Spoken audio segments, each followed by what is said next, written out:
System चल रहा है इस ऑनलाइन प्लेटफॉर्म पे कि जैसे आपने डिसमिस किया मैटर, आपका माइक ऑफ हो गया। अब आपका माइक हो गया, आप कुछ बोलना चाहते भी हैं, आप बोल नहीं सकते हैं। हम लोग चाहे तो एक आध साल छुट्टी ले सकते हैं और हमको कोई फर्क नहीं पड़ेगा हमारे फाइनेंसिस पे या हमारे उसमें लाइफस्टाइल। लेकिन जो आपका वकील है, हमारा जो ऑर्डिनरी वकील है, उसको प्रॉब्लम आज के दिन में है कि ना किराया देने का पैसा है, ना बच्चों की फीस देने का पैसा है। कि मेरे हिसाब से सुप्रीम कोर्ट ओवर सेंसिटिव हो रहा है। मेरे से खास करके जैसे कॉमेडियन ने कुछ बोल दिया, वो काबरा की जो को लेकर हुआ, या वो जो और जो वहाँ कोई फरूकिया क्या करके था उनकी रचिता तनेजा कार्टूनिस्ट, हाँ, even Disha Salian of course थोड़ा डिफरेंट। मेरे हिसाब से ये सारे जो मामले हैं ना बिल्कुल गलत हो रहे हैं। Contempt of court jurisdiction exercise करने के पहले अपने अंतरात्मा में देखना चाहिए। अगर आपको लगता है कि आप सही कर रहे हैं तो कोई कॉमेडियन के बोलने से वो गलत नहीं हो जाएगा। और कोई ऐसी बात बोल रहा है जो आपको चुभ रही है, तो कहीं ना कहीं आपके दिल में आपको लग रहा है कि शायद इसकी बातों में कुछ सच्चाई है। जो बड़ा सवाल ये उठता है कि अपने कार्यकाल में, अब काल में जब चीफ जस्टिस ऑफ इंडिया थे और अच्छे खासे टाइम के लिए थे, उन्होंने ऐसा क्या किया जो ये जो आज प्रतिक्रिया कर रहे हैं कि जुडिशरी के खिलाफ, उन्होंने उस कानून में क्या किया, उनको ये बोलना चाहिए बनिस्बत ये बोले कि जुडिशरी में क्या हो रहा है।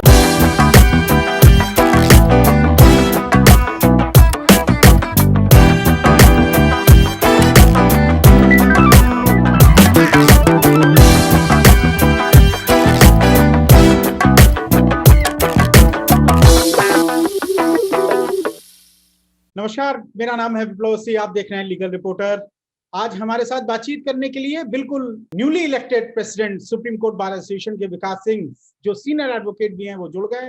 विकास जी, आपको सबसे पहले तो सुप्रीम कोर्ट बार एसोसिएशन के अध्यक्ष के पद पर चुने जाने के लिए बहुत बहुत बधाई लीगल रिपोर्टर की तरफ से। बहुत बहुत धन्यवाद। विकास जी, सबसे पहले तो मैं शुरुआत उसी से कर लेता हूँ, इस कार्यकाल का बड़ा एजेंडा क्या रहेगा? सबसे पहले देखिए, इस कार्यकाल में हमारे पास जो चुनौती है, शायद ऐसी चुनौती कभी भी नहीं रही होगी इस प्रोफेशन के लिए। इस कार्यकाल में सबसे पहली चुनौती ये है कि जो सुप्रीम कोर्ट की जो फिजिकल हियरिंग जो बंद है जी, उसको करवाई जाए। उसका रीजन ये है कि जो हमारा संविधान है या जो हमारी परंपरा रही है, हमेशा कोर्ट में हियरिंग होती है। और उसका इंपॉर्टेंस ये है कि कोर्ट में कभी किसी वकील को आप म्यूट नहीं कर सकते। मतलब उसको ये कोई तरीका नहीं कि आप उसके मुंह पे आप ताला लगा दो। कोई हियरिंग किसी मैटर में कोई वकील बोल सकता है खड़ा होकर के, अगर कुछ रेलेवेंट बोलना हो तो सारे लोग सुन सकते हैं इस मैटर को, उसमें भी कोई रोक टोक नहीं होती। जो अभी सिस्टम चल रहा है, एक तो उसमें जो केसेस सुनवाई हो रही हैं वो 20% से 25% जो नॉर्मल सी केस से कम में ही हो रही सुनवाई। तो सारे लिटिगेंट्स जो हैं नॉर्मल मैटर्स में सफर कर रहे हैं, और जो सुनवाई हो भी रही है वो इफेक्टिव तरीके से नहीं हो रही है। वो जिस तरह से एक निष्पक्ष भाव से एक जैसे वकील बहस करता है, और जब तक उसके दिल में है बहस करता है, डिसमिस होने के बाद भी कई बार बहस करता है, और कई बार डिसमिस होने के बाद बहस करके जज का माइंड चेंज भी करवा लेता है जी। लेकिन अब सिस्टम चल रहा है इस ऑनलाइन प्लेटफॉर्म पे कि जैसे आपने डिसमिस किया मैटर, आपका माइक ऑफ हो गया। अब आपका माइक हो गया, आप कुछ बोलना चाहते भी हैं, आप बोल नहीं सकते हैं। तो ये जो सिस्टम है ये बिल्कुल गलत सिस्टम है। इसको सबसे पहले इसको बंद कराना पड़ेगा। ठीक है। दूसरा कार्यकाल का जो बहुत बड़ा एजेंडा है कि सुप्रीम कोर्ट बार एसोसिएशन धीरे धीरे अपनी प्राथमिकता उसकी खत्म कर रहा है कोर्ट, और सारे फैसले कोर्ट के बारे में, सारे फैसले वो खुद ही लेने लग गए हैं बिना हमारे को कंसल्ट किए हुए। मेरा ये मानना है कि ये बिल्कुल गलत है। हम इस इंस्टीट्यूशन के आधे के भागीदारी हैं, आधे जजेस हैं और रजिस्ट्री है, और आधे में हम हैं। जो भी इस इंस्टीट्यूशन की बढ़ोतरी के लिए होगा या भलाई के लिए होगा, या जो भी इंस्टीट्यूशन में तब्दीलियां लाई जाएंगी, या जो इंस्टीट्यूशन में और कुछ नई बात की जाएगी, उस सारे डिसीजन मेकिंग में हम आधे के भागीदारी हैं, और हमारा वो रिस्टोर होना चाहिए। अभी क्या हो रहा है, हमको बिल्कुल बिना कंसल्ट किए, कल को देखते आज से नया सिस्टम लगा दिया, परसों दूसरा सिस्टम लगा दिया, एक रजिस्ट्री की कन्वीनियंस में एक नया सर्कुलर इशू कर दिया। किसी भी इस तब्दीली में हमसे अभी तक डिस्कस नहीं किया जा रहा है।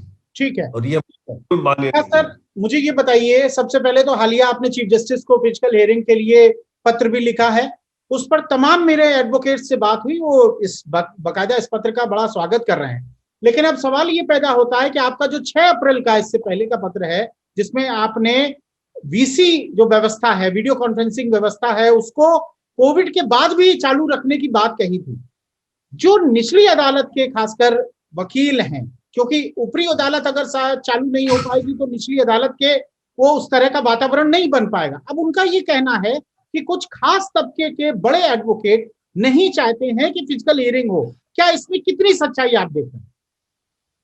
देखिए, इसमें बहुत ज्यादा सच्चाई है, और सच पूछिए तो अगर इंडिविजुअली मैं अपने बारे में कहूं, as a Vikas Singh, as a senior advocate, मेरे को भी फायदा है उसमें, क्योंकि आज यहाँ मैं अपने चेंबर में बैठे बैठे किसी भी हाईकोर्ट में बहस कर लेता हूँ। एक आपका लैपटॉप हट के दूसरा लैपटॉप आ गया, मेरे सामने दूसरा कोर्ट आ गया, और साथ 4-4, 5-5 कोर्ट में मैं बहस कर सकता हूँ। ये सुविधा है जो इंडिविजुअल सुविधा है। इंडिविजुअल सुविधा को इंस्टीट्यूशन के वर्किंग में उसका कोई महत्व नहीं होना चाहिए। इंस्टीट्यूशन का जो इंपॉर्टेंट डिसीजन है, इस तरह का फिजिकल हियरिंग का जो डिसीजन है, वो डिसीजन इसलिए होना चाहिए क्योंकि वो सही डिसीजन है। मेरे को करे या ना करे, सीनियर एडवोकेट को सूट करे या ना करे, जो सही। और आपको मैं बताऊं बड़ा इंटरेस्टिंग बात जी, जिनमें जैसे मेरे जैसा वकील या कोई और सीनियर एडवोकेट अगर मान लो इसको मॉर्बिडिटी से बहुत डर रहा है, या उसके दिल में खौफ पैदा हो गई है कि ये अभी कोरोना के टाइम में मैं घर से नहीं निकलूंगा जी, तो हम लोग चाहे तो 1 आध साल छुट्टी ले सकते हैं और हमको कोई फर्क नहीं पड़ेगा हमारे फाइनेंसिस पे या हमारे उस पे लाइफस्टाइल पे। लेकिन जो आम का वकील है, हमारा जो ऑर्डिनरी वकील है, उसको प्रॉब्लम आज के दिन में है कि ना किराया देने का पैसा है, ना बच्चों की फीस देने का पैसा है। कईयों ने दूसरा काम उठा लिया है। साथ ही लिटिगेंट का भी यही प्रॉब्लम है। जब केसेस कम लगेंगे तो जो देखिए, लिटिगेंट भी 2 कैटेगरी, एक तो जो हाई वैल्यू है, जो बड़े वकीलों को रख सकता है, बड़े बड़े फर्म को एंगेज कर सकता है। एक ऐसे हैं जो छोटे वकीलों को रख सकता है, जिनका पैसे में हो जाता है। तो जो वकील को रखने वाले लिटिगेंट है वो भी सिस्टम से बाहर है आज के दिन में। लेकिन सर विकास सर, लेकिन इस आरोप में कितना दम है? इस आरोप में जो अक्सर मैं एडवोकेट्स के बीच में सुनता हूं, उनको लगता है कि बड़ी एडवोकेट, सीनियर एडवोकेट्स की लॉबी है जो नहीं शुरू होने दे रही है। इस पर मुझे आप आंसर दीजिए। मैं बिल्कुल मान रहा हूं इस बात को। मैं तो आप इसीलिए मैंने स्टार्ट किया, बिल्कुल लॉबी चल रही है और ये लॉबी नहीं होने दे रही है, और हम इस लॉबी को सक्सेसफुल नहीं होने देंगे। हमारा ये है अपने मेंबर्स के लिए कि हम इंश्योर करेंगे कि जल्दी से जल्दी फिजिकल हियरिंग हो। इनफैक्ट आज भी मैंने रजिस्ट्रार जनरल को कहा है कि अगर हमको शाम तक अगर फैसला नहीं आता है फिजिकल हियरिंग का, चाहे हाइब्रिड फॉर्म में हो टू स्टार्ट विद, अगर नहीं आता है तो हम एससीबीए की तरफ से एक रिट डालेंगे और उस पे हम बोलेंगे कि इसको इमीडिएटली फिजिकल हियरिंग स्टार्ट की जाए। और उस रिट की सुनवाई चीफ जस्टिस नहीं कर पाएंगे क्योंकि एडमिनिस्ट्रेटिव साइड में उनका ही डिसीजन है फिजिकल खोलने का और नहीं खोलने का, इसलिए वो किसी दूसरे में जाएगा। तो ये मेरी उम्मीद है कि शाम तक अगर नहीं आएगा कुछ फैसला तो हम लोग को ये इस पे फैसला लेना पड़ेगा। ठीक है।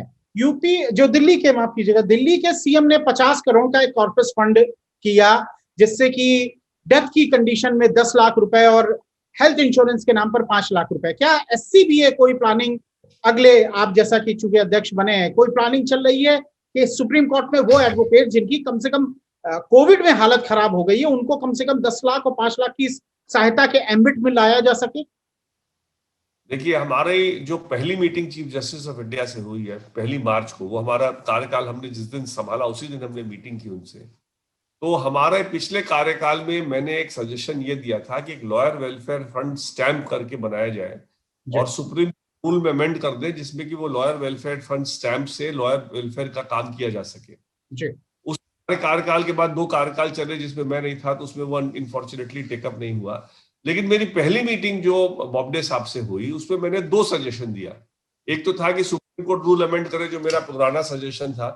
एक मैंने कहा कि अगर हम अपना स्टैम्प बना दें और सुप्रीम कोर्ट बार एक रेजोल्यूशन पास कर दे कि कोई वकालतनामा सुप्रीम कोर्ट में नहीं फाइल होगा जब तक कि उसमें लॉयर वेलफेयर फंड का स्टैंप नहीं लगा हो, और वो लॉयर वेलफेयर फंड का स्टैंप सुप्रीम कोर्ट के ऑफिस से मिलेगा, और आप इस रेजोल्यूशन को एक्सेप्ट कर लीजिए, तो हमारा ऑटोमेटिकली स्टार्ट हो जाएगा फंड। तो चीफ जस्टिस प्राइमा फेसी, अभी ओरल डिस्कशन में, अभी रिटर्न में उनको हमको देना बाकी है, वो एग्री कर रहे कि आप रेजोल्यूशन पास कर दीजिए और हम उस रेजोल्यूशन को एक्सेप्ट कर लेंगे। नतीजा है कि हम नामे में लॉयर वेलफेयर फंड का स्टैंप लगेगा और उसके बाद हम ये सारे कुछ कर पाएंगे, मेडिकल इंश्योरेंस भी कर पाएंगे, लाइफ इंश्योरेंस भी कर पाएंगे। मतलब वकीलों की जो हमारी प्रॉब्लम पैंडेमिक के दौरान में कुछ उनको अगर फाइनेंशियल ग्रांट देना है वो भी कर पाएंगे, सब कुछ कर पाएंगे। सो इसलिए ये काम हमारा बहुत जल्दी हो जाएगा और हम उम्मीद करते हैं कि इस जस्टिस बोबडे के दौरान में, अभी उनके पास 1-1.5 महीना बाकी है, इनके कार्यकाल में ही हम ये लागू कर देंगे। ये बहुत बड़ी स्टेप होगा। ठीक है, ठीक है विकास सर, अब मुझे ये बताइए, मैं थोड़ा सा एडवोकेट से हटके अब सुप्रीम कोर्ट पे आ जाता हूं। बाढ़ सी आ गई है कंटेम्प्ट ऑफ कोर्ट को लेकर। तमाम बाहर के लोग, अंदर के लोग, ऐसे एडवोकेट जिनका नाम भी शायद नहीं पता, वो सुप्रीम कोर्ट में प्रैक्टिस करते हैं, इवन वो भी नहीं पता, तमाम कंटेम्प्ट ऑफ कोर्ट की अर्जियां एजी को भेजी जा रही हैं, तमाम रिजेक्ट हो रही हैं। आपको लगता है इस सोशल मीडिया के वातावरण में सुप्रीम कोर्ट को लेकर कोई भी बात कहना अब एक मुश्किल हो गया है, और क्या उसका दायरा कितना होना चाहिए? देखिए, मेरे हिसाब से सुप्रीम कोर्ट ओवर सेंसिटिव हो रहा है। मेरे हिसाब से, खास करके जैसे कॉमेडियन ने कुछ बोल दिया, वो कामरा की जो ट्वीट को लेकर के हुआ, या वो जो एक और जो वहां कोई फरूकिया क्या करके था उनके रचिता तनेजा कार्टूनिस्ट, मेरे ख्याल, हाँ, चाहे even Disha Salian, of course थोड़ा डिफरेंट। मेरे हिसाब से ये सारे जो मामले हैं ना, बिल्कुल गलत हो रहे हैं। ना इसमें कोई कंडीशन बनता है, ना इसमें कोई कंटेम्प्ट ऑफ कोर्ट बनता है। और आपको ultimately contempt of court jurisdiction exercise करने के पहले अपने अंतरात्मा में देखना चाहिए। अगर आपको लगता है कि आप सही कर रहे हैं, तो कोई कॉमेडियन के बोलने से वो गलत नहीं हो जाएगा। और कोई ऐसी बात बोल रहा है जो आपको चुभ रही है, तो कहीं ना कहीं आपके दिल में आपको लग रहा है कि शायद इसकी बातों में कुछ सच्चाई है, इसीलिए आप उस सेंसिटिव हो रहे हैं। आपको मैं बड़ा इंटरेस्टिंग इंसिडेंट बताता हूँ। लंदन में हाउस ऑफ लॉर्ड्स के 3 जजेस को टाइम्स के वहां के अखबार ने फ्रंट पेज में हेडलाइन या 3 ओल्ड फूल्स, हेडलाइन था 3 ओल्ड फूल्स, उसको एक पर्टिकुलर जजमेंट का हवाला देते हुए। तो क्या कोर्ट रूम में मेंशन किया गया कि ऐसा ऐसा पेपर में निकाला, इन पे कंटेम्प्ट की आप कार्रवाई चलाइए। तो हाउस ऑफ लॉर्ड्स के मेंबरों ने कहा कि देखिए, हम बूढ़े हैं, इसमें तो कोई सच्चाई की बात है, इसको तो कोई छुपाने वाली बात है नहीं, और जहां हम फूल हैं, ये परसेप्शन की बात है, ये उनका परसेप्शन है, इसलिए उस परसेप्शन को हम एक कंटेम्प्ट के दायरे में क्यों लाएं। तो यही हमारे जुडिशरी में भी ये होना चाहिए कि हमको इस तरह से ओवर सेंसिटिव नहीं होना चाहिए। जिसको बोलना है जो बोले, आप अगर अपना काम सही तरीके से कर रहे हैं तो फिर किसी बात कमेंट का कोई असर नहीं होना चाहिए, आपको उसमें इग्नोर करना चाहिए। और कॉमेडियन को तो कभी नहीं इस कंट्री में ऐसा सीरियसली देखा गया है कि उसके बातों पे कोई कंटेम्प्ट का एक्शन लिया जाए। लेकिन मैं, विकास जी, मैं उस स्टेटमेंट की भी आपको चर्चा करना चाह रहा हूं, जिसमें खुद law minister, central law minister ने कहा कि सोशल मीडिया में जिस तरह सुप्रीम कोर्ट, हाई कोर्ट के जजेस, उनके जो जुडिशियल ऑफिसर्स हैं, उनके जजमेंट्स पर सोशल मीडिया में एक तरह का कैंपेन चलाया जा रहा है, उनके खिलाफ बातें लिखी जा रही हैं, तो हम सोशल मीडिया पर भी नियंत्रण करेंगे। आपको लगता है कि क्रिटिसिज्म का जो, जहां तक सुप्रीम कोर्ट, हाई कोर्ट के जजमेंट्स या ट्रायल कोर्ट के भी जजमेंट्स का सवाल है, क्या उस पर चर्चा ही हो जाना बंद होना चाहिए, या पैरामीटर्स आपको लगता है तय होने चाहिए? देखिए, हमारा संविधान बड़ा यूनिक है इस मामले में।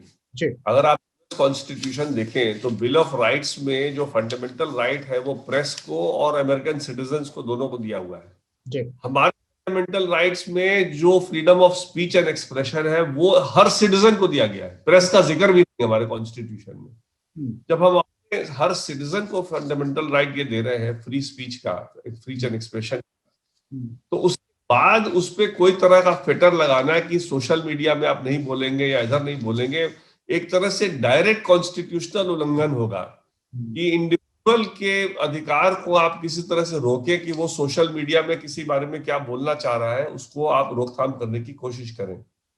हमारे सुप्रीम कोर्ट ने बहुत पहले फ्री स्पीच के क्वेश्चन पे, मेरे को लगता है 54 या 55 में सुप्रीम कोर्ट की 5 जज की खंडपीठ ने कहा था कि जो आप कहते हैं, मान लीजिए आप कुछ कह रहे हैं, वो गलत भी कह रहे हैं या उसमें बहुत ज्यादा ऑब्नॉक्शियस कुछ कह रहे हैं, उसको सुप्रीम कोर्ट ने कहा कि इस ऑब्नॉक्शियस बात को भी बोलने देने का अधिकार होना चाहिए और उस ऑब्नॉक्शियस बात को अगर एक ब्रांच माने हम, तो उस ब्रांच को काटने के बजाय उसको ग्रो करने का अधिकार होना चाहिए। तो इसलिए जब हमारे कॉन्स्टिट्यूशन ने और हमारे सुप्रीम कोर्ट ने बड़ी बड़ी खंडपीठ ने बड़ी स्पष्ट शब्दों में कह रखा है कि कोई भी किसी तरह का ऑब्नॉक्शियस बात करे, हाँ अगर वो सेडिशन पे जाता है, और सेडिशन की भी परिभाषा सुप्रीम कोर्ट ने 62 में तय की है कि सेडिशन वो जब आप किसी को वायलेंस के लिए इंसाइट कीजिएगा।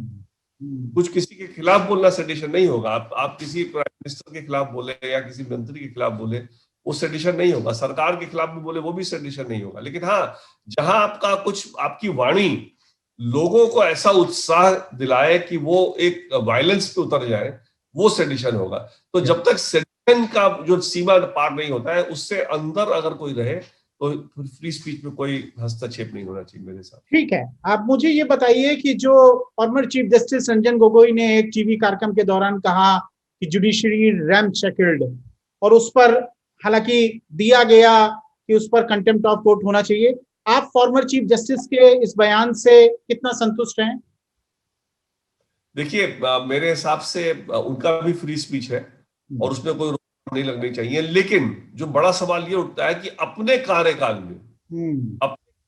में जब चीफ जस्टिस ऑफ इंडिया थे और अच्छे खासे टाइम के लिए थे, उन्होंने ऐसा क्या किया जो आज प्रतिक्रिया कर रहे हैं कि जुडिशरी के खिलाफ, उन्होंने उस कार्यकाल में क्या किया, उनको ये बोलना चाहिए बनिस्बत ये बोले कि जुडिशरी में क्या हो रहा है। क्योंकि अगर आप अपने कार्यकाल में यही काम खुद करते रहे हैं और जुडिशरी आज क्रिटिसाइज कर रहे हैं, तो ये आलोचना जो है आपके मुंह से अच्छा नहीं सुनाई देता। ठीक है, अब बस मैं एक विकास जी अंतिम प्रश्न आपसे लूंगा। लिस्टिंग और मेंशनिंग को लेकर एक बड़ा एडवोकेट्स के बीच में रहता है। लिस्टिंग को लेकर तो बहुत ही आरोप लगते हैं कि कुछ खास वर्ग के वकील, कुछ बड़े वकील, आर्थिक रूप से समृद्ध वकील, वो लिस्टिंग में अपने की प्रायोरिटी लेके करवा लेते हैं। आपका इस पर क्या मत है, और आपको लगता है अगर ये व्यवस्था गलत चल रही है तो उसको कैसे रोका जाएगा? देखिए, ये तो बिल्कुल गलत चल रही है, मेरा बिल्कुल मानना है। और मैं इसी के पहले कुछ देर पहले आपके इंटरव्यू में मैं कह ही रहा था कि जो आम वकील है उनके केसेस नहीं लग पा रहे हैं, क्योंकि वो एक सक्षम नहीं है इस तरह के सिस्टम में वो सक्सीड करने के लिए। और जहां तक का सवाल है, जब से भारत आजाद हुआ है, जस्टिस कपाडिया के टाइम को छोड़ दीजिए, उनका कुछ डिफरेंट रीजन था मेंशनिंग बंद करने का, लेकिन जब से भारत आजाद हुआ, जब से अब सुप्रीम कोर्ट फंक्शन कर रहा है, मेंशनिंग का राइट कभी नहीं हमारा कर्टेल किया गया है। तो मेंशनिंग की राइट होती है ना, बड़ा इंपॉर्टेंट राइट होता है। इसमें कोई इंपॉर्टेंट मैटर को आप जज के सामने ला सकते हैं और उसकी अर्जेंट लिस्टिंग हो सकती है। कई बार इंपॉर्टेंट ऑर्डर्स भी पास होता है मेंशनिंग के दौरान। तो ये जो दोनों चीजें हो रही है, निष्पक्ष तरीके से मैटर का लिस्ट होना और मेंशनिंग का राइट, ये दोनों राइट इमीडिएट रिस्टोर होना चाहिए। इसका एक दिन भी नहीं रिस्टोर होना इंस्टीट्यूशन के लिए बहुत नुकसानदेह है। ठीक है, बस एक संक्षिप्त में मुझे और अंतिम का आंसर दीजिए। जो इंटरनेशनल लॉ फर्म्स के लिए भारत में रास्ता है, उसको लेकर आप क्या विचार रखते हैं? क्या उनका आना चाहिए, और आना चाहिए तो ये जो भारत में वकील काम कर रहा है उसका प्रोटेक्शन कैसे हो पाएगा? देखिए, इंटरनेशनल लॉ फर्म में हमारे देश का बड़ा क्लियर व्यू रहा है और बार काउंसिल का व्यू भी बड़ा क्लियर रहा है कि जो भी बाहर से हमारे यहाँ काम करने आए वो रेसिप्रोसिटी में आए। अगर हमारे वकील उनके देश में काम कर सकते हैं तो वो हमारे देश में भी काम करें। लेकिन आज का जो स्थिति है, हमारे वकील किसी देश में काम नहीं कर सकते हैं, क्योंकि कहीं भी हम एक्सेप्टेड नहीं है। अगर हम एक्सेप्टेड नहीं है उनके रोल्स में काम करना, तो उनको यहाँ पर अलाउ करना बिल्कुल अनइक्वल प्लेइंग फील्ड होगा। बिकॉज उसका बड़ा इंपॉर्टेंट रीजन है, हमारे वकीलों पे बार काउंसिल लागू होता है।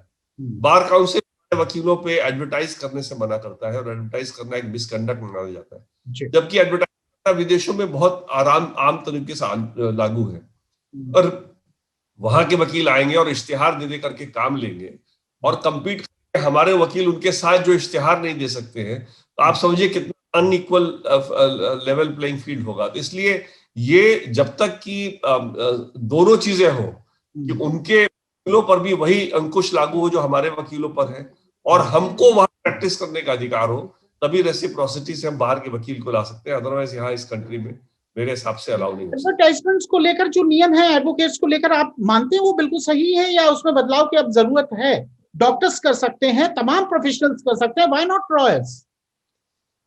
देखिए वो तो एक बड़ा सवाल है, उसको इस इंटरव्यू में इसके बाहर रखें तो बेटर है, क्योंकि वो एक बार काउंसिल का विषय है और बार काउंसिल अपने विजडम में हमारे प्रोफेशन को एक नोबल प्रोफेशन मान करके उसको उसने ये एक निर्णय लिया है। जब हमारे प्रोफेशन को एक कमर्शियल प्रोफेशन माना जाएगा या एक बिजनेस माना जाएगा, नोबल प्रोफेशन के दर्जे से गिरा करके उसको नॉर्मल ऑर्डिनरी बिजनेस माना जाएगा, तब शायद एडवर्टाइजमेंट भी देने का परमिशन दिया जाएगा। लेकिन अभी चूंकि हम इसको एक नोबल प्रोफेशन मानते हैं, तो इसलिए अब एडवर्टाइज करना इसमें अभी तक गलत माना जाता है। बहुत बहुत शुक्रिया विकास जी, आपसे बात करके बहुत अच्छा लगा। और आपने जैसा कि रोड मैप दिया एडवोकेट्स के वेलफेयर के लेकर और तमाम बातों को लेकर, वो निश्चित रूप से सराहनीय है और हम पूरी उम्मीद करते हैं कि आपके कार्यकाल में तमाम वेलफेयर के काम होंगे। बहुत बहुत शुक्रिया, धन्यवाद, नमस्कार। धन्यवाद। लीगल रिपोर्टर के सभी वीडियो को देखने के लिए लीगल रिपोर्टर को सब्सक्राइब करके बेल आइकन बटन जरूर दबाएं।